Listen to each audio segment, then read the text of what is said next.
All right, guys, thought I'd do a quick video. I'm just waiting for April. She's just going to sort a house out up here. We're just up the road from where we live.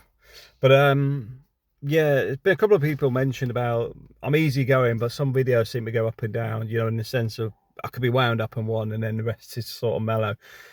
The reason for that is I'm pretty chilled most of the time, unless it's normally work, because very little else bothers me. If somebody ran into the back of the car, wouldn't bother me, because my first thoughts is anybody hurt? No. Okay, it's only a piece of metal. I'm pretty chilled like that. But when people antagonize you, try to be bullying or aggressive with you, um, I am already quite an aggressive person by nature. That's why I'm chilled. Because if I go the other way, you don't want to be anywhere near me.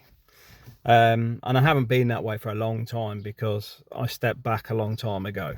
Because if I go down that route, it's not a nice place to be for somebody on the receiving end.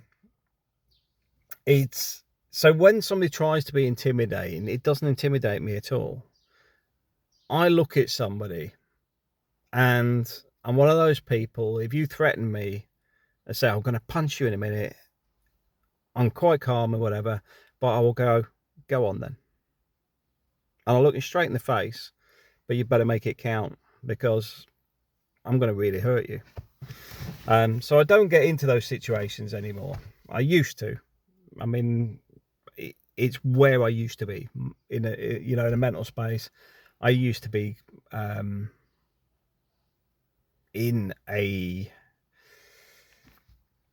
position where I could stand my ground. I mean, I remember a long time ago, I was in a bit of a kerfuffle in a town centre, where I ended up in a fight with 5 people. I put one of them through a shop window. I come away, I couldn't see for 2 weeks, but I was not affected by it. It doesn't bother me. I didn't have any fear. I don't have those fear aspects. For me, it was for something they'd done to a brother, well, one of my brothers. So it was a case of they'd already done something to him, and then we bumped into each other randomly, and there was a repercussion. But part of that repercussion is it's all right at 5-1, but then you wonder what happens if I'm meeting one-on-one. Yeah, I might, I might need a ambulance on call, or get a box on order. So I'm quite chilled out most of the time these days, because I've stepped away back from that. But people keep trying to antagonize me into that space, and that's for the other reason I step back a bit.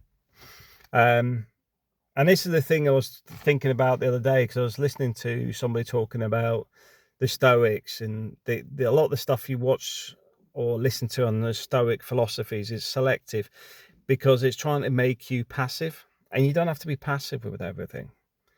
There is a line in the sand, and I have somebody's pushed me up to that line, thinking they could just keep prodding and prodding.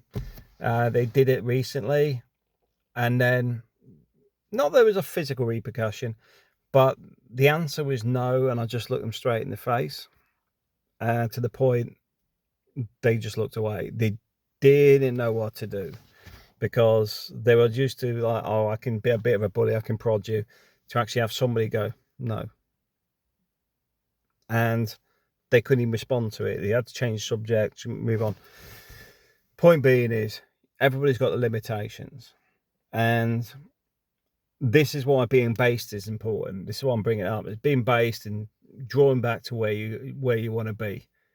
The company I work for is not a great place. High turnover. Lost all my team, not through me but through others.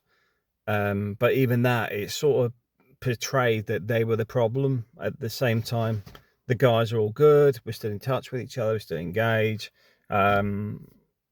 They actually got thanked by several of the members for actually, they got a lot out of working with me, because I'd spend time teaching people things. I would, You know, if they need anything, I'd help them, or, you know, I do stuff that I expect from management and leadership.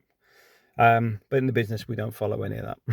You know, I'm on the receiving end of, yeah, there's lots of support in that from my level, but above me, absolutely nothing. And the funny thing is, even when you say that at a higher level, they'll actually try and defend the fact, rather, you know, as if like, how dare you, and you go, well, explain what you do. Where's your leadership training? What have you done to support people? How do you go out your way to retain people, understand why people are leaving, try and talk them around to stay, all this sort of stuff? You don't go anywhere near it. So the point of this video is when I have one of those days where it seems like I'm a bit down, it's not that I'm down, I'm frustrated in the sense of I'm dealing with idiots.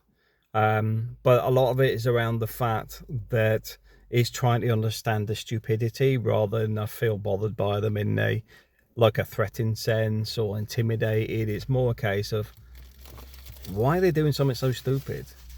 Or why are they lying to me and assume I'm as thick as they are? You know, I even quite open in saying, stop it. I can see what you're doing. I know what you're doing. But it's like dealing with people with the mentality of a 5-year-old sometimes. Where they're, no, I'm not doing, that's exactly what you're doing. You've been caught out and you're still carrying on with it. You're an idiot. But that's that. And one of the things I will say is you've got to keep based on this. You focus on the positive aspects. Look at me. I'm looking very red and tanned because I'm in the sun. I'm in Spain. People are sat in the rain, bitching and stabbing me in the back when I'm not looking. But at the same time, I couldn't care less.